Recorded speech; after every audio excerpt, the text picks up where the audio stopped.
Chapter 52 of Pride and Prejudice.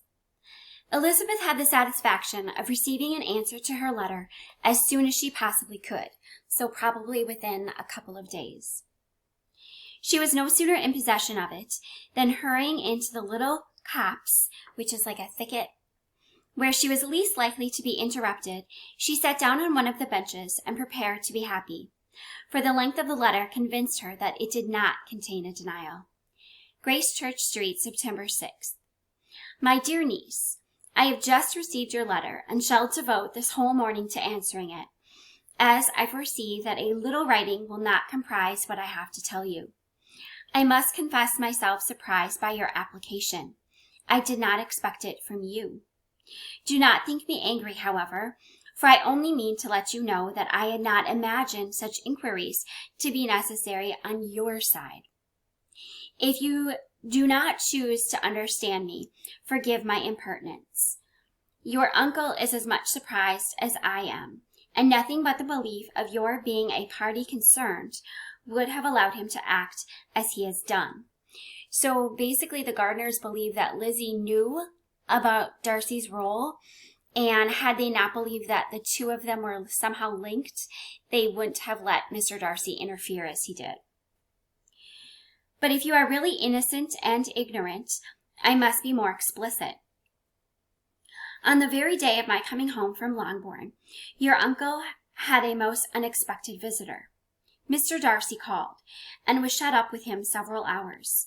It was all over before I arrived, so my curiosity was not so dreadfully racked as yours seems to have been. He came to tell Mr. Gardner that he had found out where your sister and Mr. Wickham were, and that he had seen and talked with them both. Wickham repeatedly Lydia once. From what I can collect, he left Derbyshire only one day after ourselves, and came to town with the resolution of hunting for them. The motive professed was his conviction of its being owing to himself that Wickham's worthlessness had not been so well known as to make it impossible for any young woman of character to love or confide in him. He generously imputed the whole to his mistaken pride, and confessed that he had before thought it beneath him to lay his private actions open to the world. His character was to speak for itself. He called it, therefore, his duty to step forward and endeavor to remedy an evil which had been brought on by himself.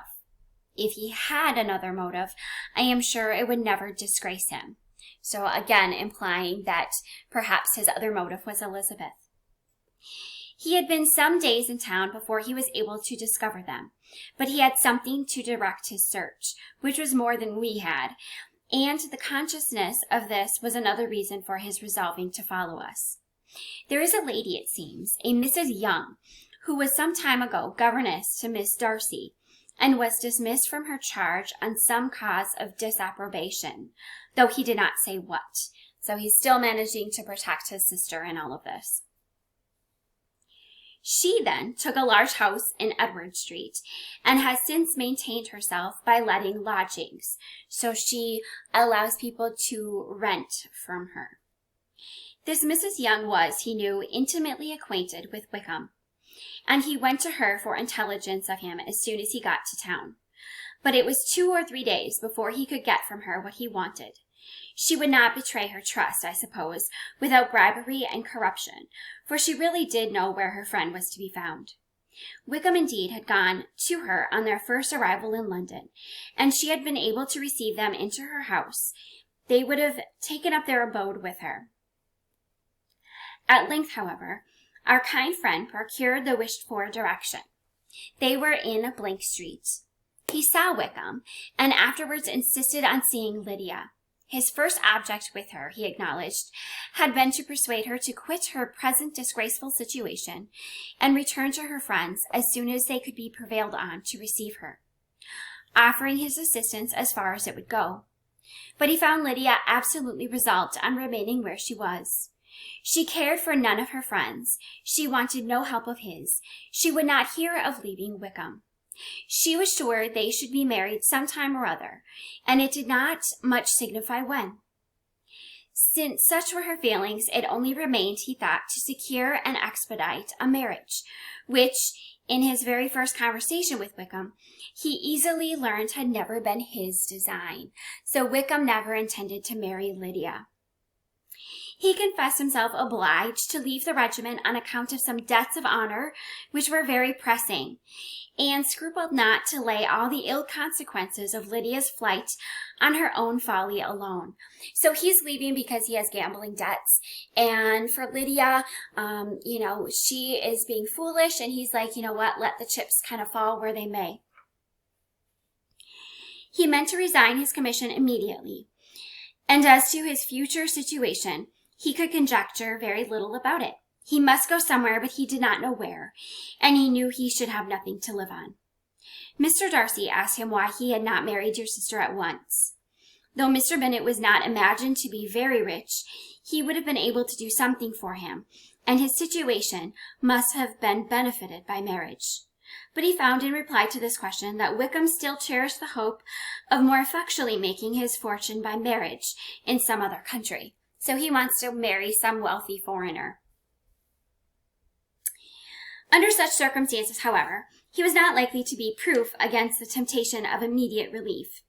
They met several times, for there was much to be discussed. Wickham, of course, wanted more than he could get, but at length was reduced to be reasonable. Everything was settled between them. Mr. Darcy's next step was to make your uncle acquainted with it, and he first called in Gracechurch Street the evening before I came home. But Mr. Gardiner could not be seen, and Mr. Darcy found on further inquiry that your father was still with him, but would quit town the next morning. He did not judge your father to be a person whom he could so properly consult on as your uncle, and therefore readily postponed seeing him till after the departure of the former. So he wants to wait to talk to Mr. Bennet because he knows Mr. Gardiner. He knows Mr. Gardiner is reasonable, and he feels he can run things by him before he runs them by Mr. Bennet.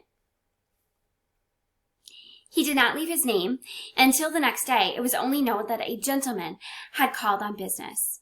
On Saturday he came again. Your father was gone, your uncle at home, and as I said before, they had a great deal to talk of together. They met again on Sunday, and then I saw him too. It was not all settled before Monday. As soon as it was, the express was sent off to Longbourn. But our visitor was very obstinate. I fancy, Lizzie, that obstinacy is the real defect of his character after all. So he's stubborn. He has been accused of many faults at different times, but this is the true one. Nothing was to be done that he did not do himself, though I am sure, and I do not speak it to be thanked, therefore say nothing about it, your uncle would most readily have settled the whole.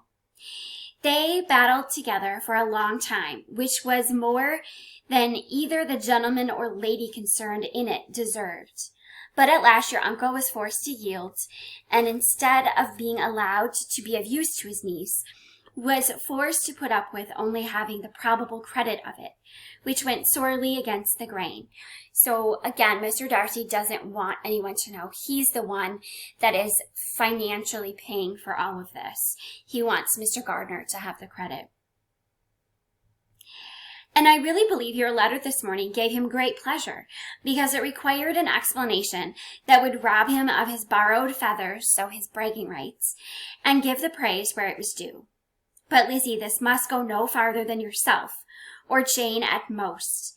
You know pretty well, I suppose, what has been done for the young people. His debts are to be paid, amounting, I believe, to considerably more than £1,000. Another 1,000 in addition to her own settled upon her, so Lydia had her own debts, and his commission purchased.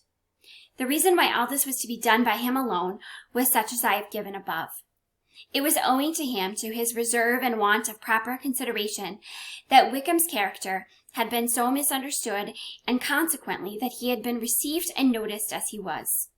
Perhaps there is some truth in this, though I doubt whether his reserve, or anybody's reserve, can be answerable for the event.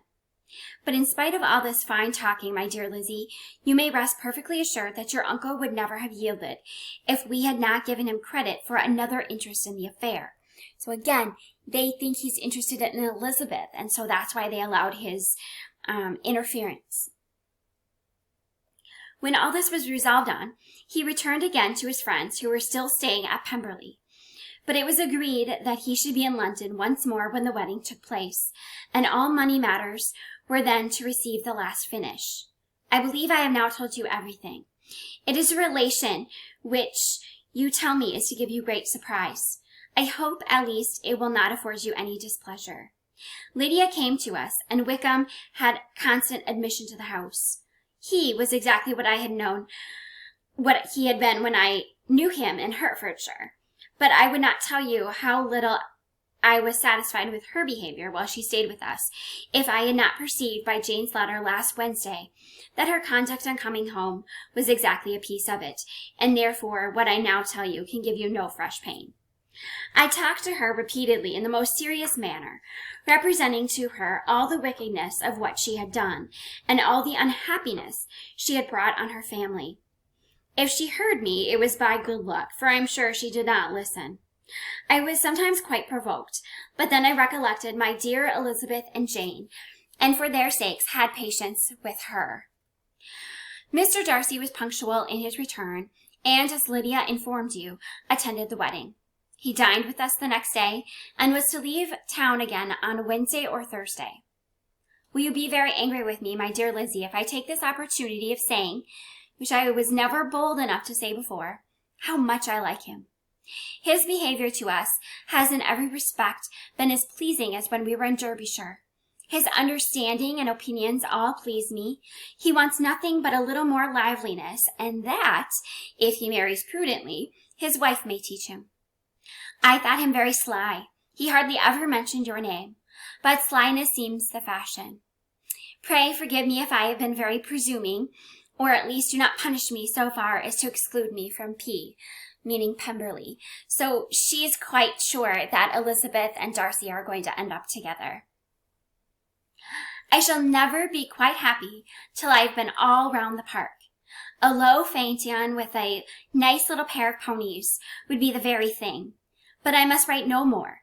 The children have been wanting me this half hour. Yours very sincerely, M. Gardner. I'm going to make a second part to this chapter, so look for that, please.